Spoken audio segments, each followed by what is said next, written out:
മുണ്ടക്കൈ ചൂരൽമല ഉരുൾപൊട്ടൽ ദുരന്തത്തിൽ മരിച്ചവരെ അടക്കം ചെയ്തിരിക്കുന്ന പുത്തുമല ശ്മശാനത്തിൽ പ്രത്യേക പ്രാർത്ഥന നടക്കുകയാണ്. സുർജിത്ത് അയ്യപ്പത്ത് ചേരുകയാണ് വിവരങ്ങളുമായി. ഈ വാർത്ത കൊടുത്തു കഴിഞ്ഞാൽ നമ്മൾ എത്തുന്നത് ചാലക്കുടി പള്ളിയിലായിരിക്കും. സുർജിത്തിലേക്ക് സുർജിത്ത് അയ്യപ്പത്ത് നമുക്കൊപ്പം ചേരുന്നു. Surjith, good morning, welcome to Chalakudy. Good morning SKN. ഞാനിപ്പോൾ നിൽക്കുന്ന സ്ഥലം പുത്തുമലയാണ്. പുത്തുമലയിലാണ് ചൂരൽമല മുണ്ടക്കൈ ദുരന്തത്തിൻ്റെ ഭാഗമായി മരിച്ചവരെ അടക്കം ചെയ്തിരിക്കുന്നത് ഇവിടെയാണ്.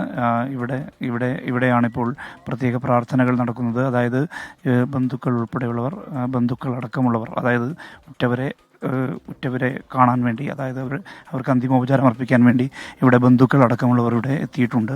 അവർ പ്രാർത്ഥനകളിൽ മുഴുകുന്നതാണ് നമുക്കിപ്പോൾ ഇവിടെ ദൃശ്യങ്ങളിൽ കാണാൻ കഴിയുന്നത്. അതായത് ദുരന്തത്തിന് ശേഷം അതിജീവിതർ പലയിടങ്ങളിലേക്ക് മാറിയിരുന്നു. അവരെല്ലാവരും ഈ ചെറിയ പെരുന്നാൾ ദിനത്തിൽ ഇവിടെ ഒത്തുചേർന്ന് ഇവിടെ പ്രാർത്ഥന നടത്തുകയാണ്. ചൂരൽമല പള്ളിയിലെ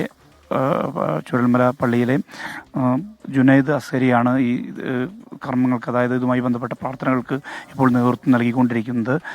ധാരാളം പേർ പലയിടങ്ങളിലേക്ക് ചിതറിപ്പോയിരുന്നു. ആ മനുഷ്യരെല്ലാം ഇവിടെ ഒത്തുചേർന്ന് പ്രാർത്ഥനകളിൽ മുഴുകുന്നു. ഉറ്റവർ, നഷ്ടപ്പെട്ടവരെ, ബന്ധുക്കൾക്ക് മുന്നിൽ ഇവർ അവരുടെ ഓർമ്മകൾ വീണ്ടെടുക്കുന്നു. അതാണ് ഇവിടെ സംഭവിച്ചുകൊണ്ടിരിക്കുന്നത്. അത്യന്തം വൈകാരികമായ ഒരവസ്ഥയിലൂടെ തന്നെയാണ് ഈ പുത്തുമല ഈ ശ്മശാനം കടന്നു പോകുന്നത്. നേരത്തെ രാവിലെ ചൂരൽമല പള്ളിയിൽ മുണ്ടക്കൈ നിവാസികൾ അടക്കമുള്ളവർ എത്തിയിരുന്നു. അവിടെ പ്രാർത്ഥന നടന്നിരുന്നു. ആ മുണ്ടക്കൈ പള്ളി ഈ ഉരുൾപൊട്ടലിൽ ഭാഗികമായി തകർന്നിരുന്നു.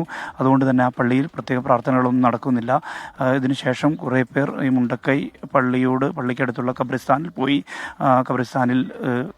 പ്രാർത്ഥനകൾ നടത്തിയിരുന്നു. ഇതിനുശേഷമാണ് പുത്തുമല ഈ ശ്മശാനത്തിലേക്ക് ഇവരെത്തിയത്. പുത്തുമല ശ്മശാനത്തിൽ ഇപ്പോൾ പ്രത്യേക പ്രാർത്ഥന പുരോഗമിക്കുകയാണ്.